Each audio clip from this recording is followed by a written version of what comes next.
Olá pessoal, finalmente, né? Estamos de volta. Um mês fora. Foram férias que nós estávamos esperando há muito tempo. Eram umas férias muito esperadas. E mais especial, férias na Indonésia. Foi uma viagem fantástica, um local que não dá para descrever com palavras, você tem que conhecer. E eu sou suspeito, eu já tenho uma ligação com a Indonésia muito antiga.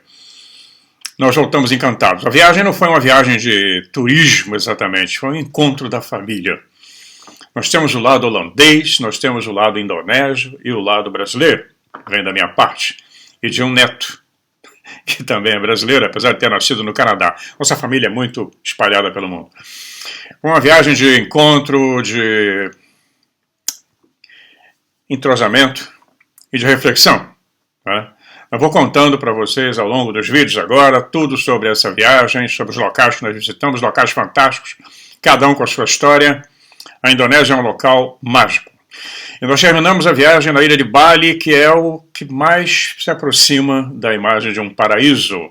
A ilha de Bali, tirando aquela muvuca do turismo, a Bali, aquela Bali que não aparece nos manuais, nos folhetos de turismo, do povo, do povão, da sua religião, da sua filosofia de vida, da sua maneira de considerar a família, a sua relação com a natureza, que é o mais importante.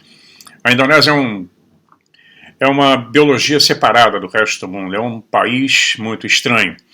Segundo alguns pesquisadores, são 13 mil, ou segundo outros, 17 mil ilhas. É o maior arquipélago do mundo. E com 300 etnias, né, e línguas diferentes, dialetos diferentes.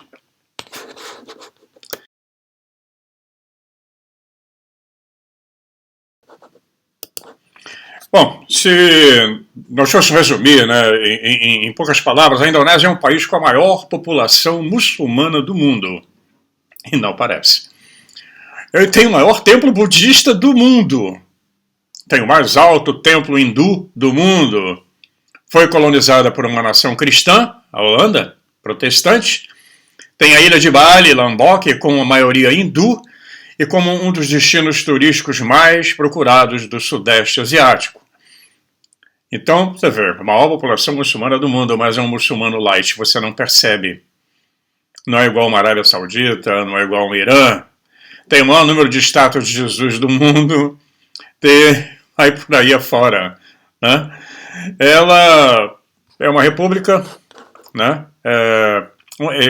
Como nós falamos antes, é um dos maiores países do Sudeste Asiático e da Oceania. Ela fica entre o Oceano Índico e o Pacífico, composto por mais de 17, 18 mil ilhas, incluindo as maiores que é Sumatra e Java, por onde nós viajamos. Cruzamos Java do início até o fim, né? Saímos de Jakarta até Bali.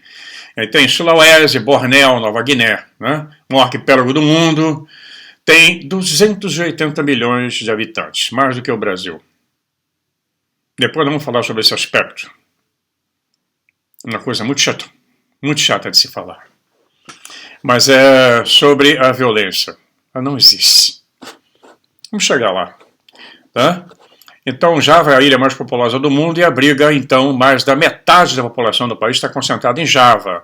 O resto é tudo floresta, são florestas incríveis, tudo é gigante, tudo é muito grande, porque a ilha está na faixa equatorial, tipo estaria Belém, né? E Belém do Pará, no Brasil, mas como o solo é vulcânico, coisa que a Amazônia não é, a vegetação é exuberante, as árvores, tudo é muito grande, tudo é gigante, você se sente no Parque dos Dinossauros, né? Então, e além de ter sido também, provavelmente, onde surge o Homem erectus, né? Conhecido como Homem de Java, que surge lá no arquipélago indonésio, teria surgido há 2 milhões de anos, por aí. Os austranésios já constituem a maior população, né, que saíram do Sudeste Asiático e chegaram à Indonésia. O grupo malaio, etc. Vietnã, Camboja, Laos, Birmânia, Filipinas, Indonésia. Eles não têm nenhuma descendência africana.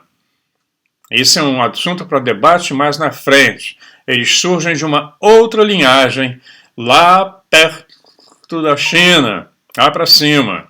o que significa que nós tivemos várias intervenções. Tem um grupo que nasce na África, como o Zachariah Sitchin defende, na África do Sul, e sobe, migrando. Tem outro que surge no Cáucaso, são os sumérios lá, né? E outros mais em cima, na China. Porque são civilizações que não têm nada a ver uma com a outra, não se misturam. Não se misturam, desculpa, elas se misturam ao longo do caminho, criando novas etnias, novas raças, mas cada uma delas tem uma origem bem definida de um grupo especial de deuses que vieram das estrelas. Nós vamos chegar lá, não tem que acompanhar os vídeos agora. Eu vou entrar numa série bem longa, só falando sobre o Sudeste Asiático, a esse lado do planeta que foi esquecido. Só se fala em Sumério, Babilônia, Egito, Grécia e Roma. O lado da Ásia, ninguém fala, tem pouquíssimo trabalho sobre o assunto. Eu consegui vários livros sobre o assunto e iniciei minhas pesquisas em cima disso. O lado esquecido do planeta, o Oriente, a Ásia.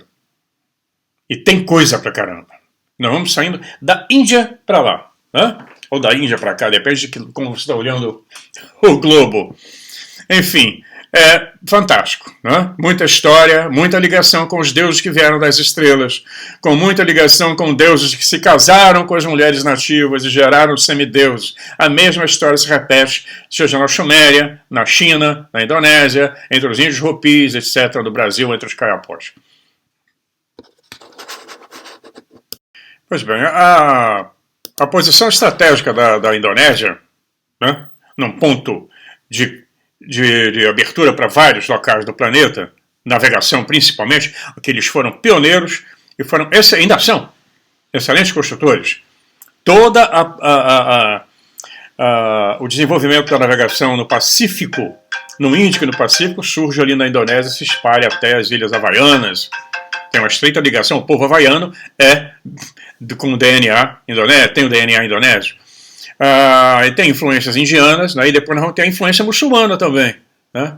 Então essa posição estratégica, nós temos que falar sobre a Indonésia bastante, para que vocês venham a entender nos próximos vídeos qual é essa ligação que eles têm com o hinduísmo, com os deuses indianos, com o budismo e com outros deuses que apareceram e interviram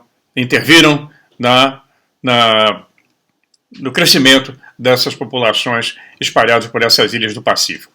Então, o primeiro templo que eu visitei, não dá para visitar todos, foi impossível, não tinha como, né? Nós fomos a Borobudur e depois a Prambanan. Borobudur é o maior templo budista do mundo. É uma coisa impactante. Estou mostrando algumas fotos, depois eu vou mostrando mais vídeos ao longo, como eu falei. Vão ter que acompanhar todos os vídeos, não vou conseguir falar tudo em 30 minutos. Tem muita gente que reclama, que assiste um único vídeo e fica fazendo perguntas que eu já respondi lá atrás. Então, por favor, prestigiem o canal. Eu não cobro nada, não cobro Pix, não cobro nada. O canal não é monetizado, então estou aqui trabalhando, passando informação para vocês, porque é um trabalho. E com muito prazer. Bom, como nós comentamos, a Indonésia é o maior arquipélago do mundo, milhares de ilhas, mais habitantes que o Brasil, e 300 grupos étnicos diferentes, com diferentes culturas, né? E todos eles, isso aqui é importante, que é fantástico, quem vai à Indonésia fica impressionado com o povo, a educação, o sentimento de paz que eles passam. Eles não são um povo passivo, eles são um povo pacífico. Não confunda, eles são guerreiros extremamente hábeis. Na Guerra da Independência eles mostraram isso na luta contra os japoneses. Mas eles são pacíficos, não passivos. Então eles têm o lema da Indonésia, que foi colocado logo depois da independência, quando os japoneses perdem a guerra em 1945, e logo em seguida o general Sukarno declara a independência da Indonésia da Holanda. E o lema da Indonésia é Bhinneka Tunggal Ika, que significa a unidade na diversidade. Culturalmente, durante séculos, o povo indonésio desenvolveu uma arquitetura maravilhosa, baseada na engenhosidade local e na interação com outras culturas, com China, com Índia, etc. Nós temos aí uma das maravilhas do mundo, né, que é o templo de Borobudur, e tem o Gunam Pandam. Eu não fui em Gunam Pandam porque era 100 quilômetros de onde nós estávamos, que, segundo as pesquisas, pode ser a maior pirâmide do mundo. E nós temos então o templo de Borobudur, né? E Borobudur está localizado na ilha de Java, perto da cidade de Magelang, né, na Java Central. É considerado o maior templo budista do mundo, é uma das 7 maravilhas do mundo moderno. Ele tem 123 metros por 123, a altura de 42 metros, mas teve uma restauração que foi feita há uns anos atrás, né? A origem de Borobudur é desconhecida, não existe, como nas pirâmides, não existe nada falando sobre a construção, nem quem construiu. Existe uma inscrição chamada Karang Tenga, da data de 824 depois de Cristo. Uma única inscriçãozinha que eles utilizam para datar o templo, porque o camarada lá, o Rajá, o sultão colocou o nome dele na plaquinha. Menciona um lugar chamado Jinalaya, que seria o lugar para os Budas conquistadores. É dividido em 10 partes, que seria dividido em 10 planos, né? Bom, uma outra inscrição que foi encontrada lá diz que no ano de 842 depois de Cristo, a rainha Seri Kaulunan cobrou impostos de uma aldeia com respeito a um santuário chamado Bhumisambara, montanha da acumulação dos 10 méritos, que são 10 etapas que você tem que fazer. Então, ou o caminho da perfeição, é um caminho para se tornar um Bodhisattva, que poderia ter sido Borobudur. Mas todas as informações são assim, muito vagas. O que leva, essa é a minha opinião, de alguns outros pesquisadores, eu estive lá, é impressionante, que ele é muito mais antigo. Muito mais antigo. A história não é bem a que contam. E tudo na Indonésia que se for pesquisar, eles vão colocar como limite o século VIII, por causa do Islã. A religião principal é o Islã. Então acredita-se que ele é muito mais antigo do que consta nos estudos acadêmicos. Além de que todo o tempo parece que era colocado no centro de um lago, ele era como se fosse uma flor de lótus. A proximidade do vulcão Merap, que está a 30 quilômetros do vulcão Merap, pode ter influenciado muito o templo de Borobudur. Ele ficou abandonado muitos anos e passou por uma restauração que levou 10 anos.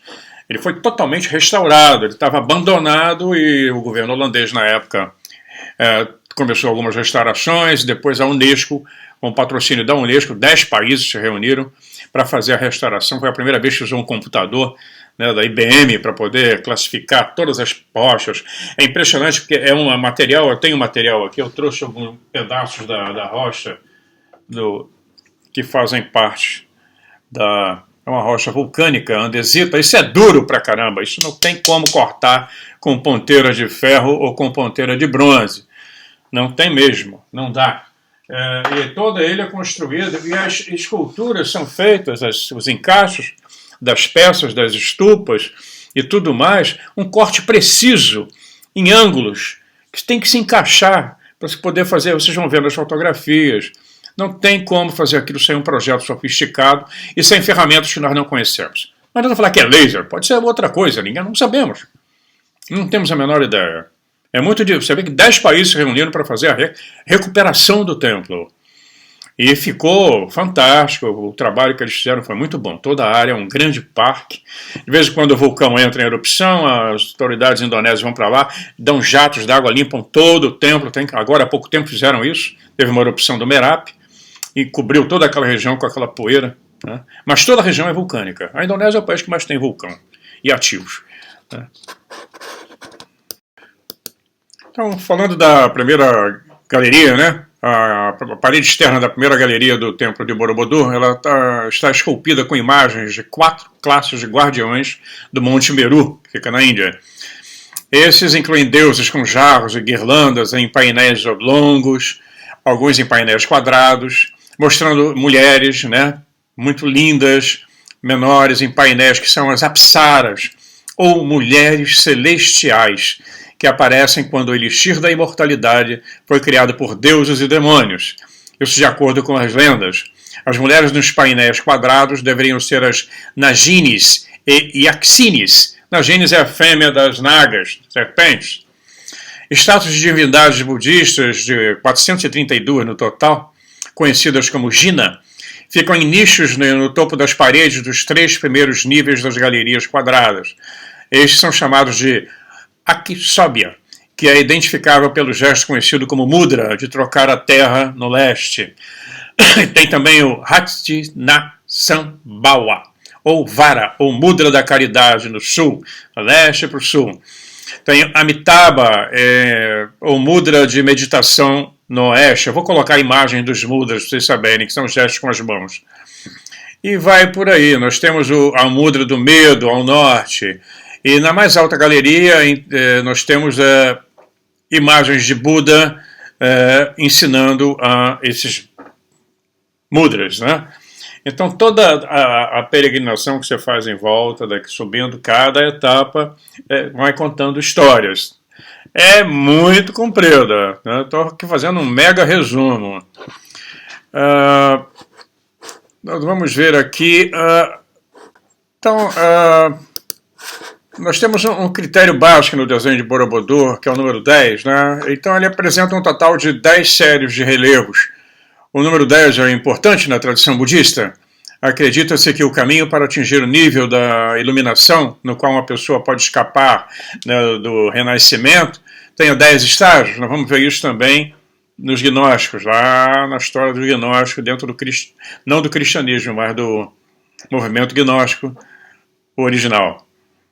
Fala sobre isso, confunde muito. A mensagem de Jesus Cristo tem tudo a ver.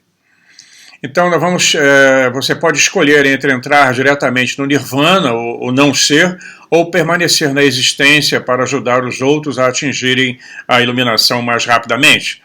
As pessoas que fazem isso são chamadas de Bodhisattvas, seres iluminados, e provavelmente Borobudur foi projetado como um meio pelo qual as pessoas podem passar simbolicamente pelos 10 estágios, estudando as 10 séries de relevos e assim acelerar o processo de iluminação. As 4 galerias exibem um total de 1.350 relevos, é muita coisa. Eu tenho um livrão sobre isso, é fantástico. Na face interna da parede externa da primeira galeria há 2 séries de relevos, uma abaixo que fazia parte da planta original e outra acima que foi acrescentado quando os relevos de Mahakama Vibhanga foram cobertos, né, da base. Ambas as séries ilustram cenas de contatos da Jataka, histórias das vidas anteriores do Buda, antes de sua última encarnação como Siddhartha Gautama, e muitas dessas histórias envolvem Buda se sacrificando pelos outros. Né? Muitos desses avatares se sacrificam. E na parede principal existem mais 2 séries de relevos, uma em cima do outro. A série inferior ilustra uma mistura de contos de vários tipos, sobre algumas pessoas que encontraram a iluminação. Outros são meros lendas, contos de fadas. E uma das mais famosas dessas é a história de amor de um homem humano e uma ninfa chamada Monahara. Olha que lindo. A série superior ilustra o Lalitavistara, ou a vida do Buda na época atual. Gautama, na época atual dele, lá do Gautama. Felizmente, alguns painéis dessas séries estão entre os mais bem preservados do monumento e também entre as melhores peças de arte criadas no antigo Sudeste Asiático. No topo dos 4 terraços, há 3 terraços quase circulares, no qual eles erguem 72 estupas ocas, 72, eu falei no vídeo passado, procurem lá ver o número 72, está em todo lugar. Então elas são ocas perfuradas, cada uma tem um Buda no seu interior, o Dharmakakra Muda, simbolizando a pregação do primeiro sermão no Parque de Servos de Benares, ele fazendo mais um mudra dentro de cada estupa. As pessoas põem a mão dentro de um desses Budas, fica bem no topo, para as mulheres principalmente, tentam tocar o Buda lá dentro para poder atrair boas energias. Então ele foi restaurado entre 1973 e 83 com o patrocínio da Unesco e de outras instituições. Em 1991, ele foi inscrito na lista de Patrimônio Mundial como uma obra-prima da arquitetura budista e de artes monumentais. Ele é um exemplo notável da arte e da arquitetura na Indonésia, um reflexo excepcional de uma mistura de ideia central, de culto aos ancestrais, nativos, primitivos, e o conceito budista de alcançar o Nirvana. Ao que me parece, o budismo foi colocado lá depois, ele já estava pronto. Há uns anos atrás, um atentado terrorista praticado por islâmicos radicais, como sempre, tentaram explodir o templo, explodiram algumas estupas, não causou muito estrago, foi tudo restaurado, os seus autores pegaram as penas variavam entre 17 e 20 anos, e o autor intelectual desse atentado pegou prisão perpétua. As leis na Indonésia são muito rígidas, brasileiros já foram fuzilados lá por tráfico de droga. Lá o Supremo Tribunal Federal não solta bandido e prende inocente, não. Eles são extremamente rígidos. Muito. A Indonésia enfrenta problemas sérios com o ISIS, que já está lá. Essa praga criada pelo Obama, aquele canário que governou os Estados Unidos. Pois é, eles estão nas Filipinas, na Indonésia, e o governo luta muito bravamente contra essa turma. Eles cometeram um atentado em Bali que mataram mais de 200 pessoas, a maioria turistas, há uns anos atrás. Todos foram fuzilados. Estão lá assando no inferno. Pois é, para encerrar esse vídeo, era um pouco curto, nós vamos continuar. Acabamos de chegar, nós estamos muito cansados e o jet lag é brabo. Nós levamos 24 horas para chegar aqui na Europa. De viagem, saindo lá de Ubud, em Bali, até Denpasar, no aeroporto internacional, depois de Jakarta a Kuala Lumpur, Amsterdã. É barra e muda tudo, nós viajamos esticando o dia. Então as pessoas ficam baratinadas, nós estávamos completamente desorientados com a questão do sono, isso é normal, jet lag. Ainda mais quando você vem do outro lado do planeta. Você imagina como é ir para um outro planeta. A Indonésia é um planeta, dentro de um planeta. Mas imagina com a dificuldade de um homem com um ciclo circadiano terrestre e viver no outro planeta. Tem muito papo aí. Mas o que eu queria falar, o que é interessante com relação à Indonésia, que é um país gigantesco, ele ficou independente em 1945, passou por uma guerra civil, logo depois da Segunda Guerra Mundial, que matou quase 1 milhão de pessoas. É uma história de violência absurda. Né? Mas isso é assunto para outras lives mais na frente, que aí nós iríamos entrar na geopolítica. O que nos interessa é a interferência extraterrestre nessas civilizações antigas. Geopolítica tem outros canais que vão falar sobre isso. Eu vou pincelando, às vezes, porque para colocar num contexto, eu tenho que falar da geopolítica. A Indonésia, como eu falei, é composta de um povo pacífico, mas não passivo. O trânsito de Jakarta, em qualquer lugar, é a coisa mais absurda do mundo. Não existem guardas. Não existem guardas de trânsito. As pessoas se auto-organizam. Ninguém buzina, ninguém xinga. Todos eles se entendem. E ali, dando aquele jeitinho, você não vê ninguém gritar com ninguém. Quando há um acidente, a pessoa vai lá e procura ver o que pode ser feito, o que houve, desculpe, foi mal, se arruma e tal, limpa a área para poder o trânsito continuar. Nós andamos em áreas de favelas, de pobres, tanto em Bandung, em outros lugares, como até em Jakarta, você pode andar com a total segurança, não tem problema nenhum. É claro que acontecem casos isolados, mas a justiça lá é mão é pesada. Indonésia teve... Eu estava vendo as estatísticas, tem mais habitantes que o Brasil. E no ano de 2021 teve... eu estava vendo aqui...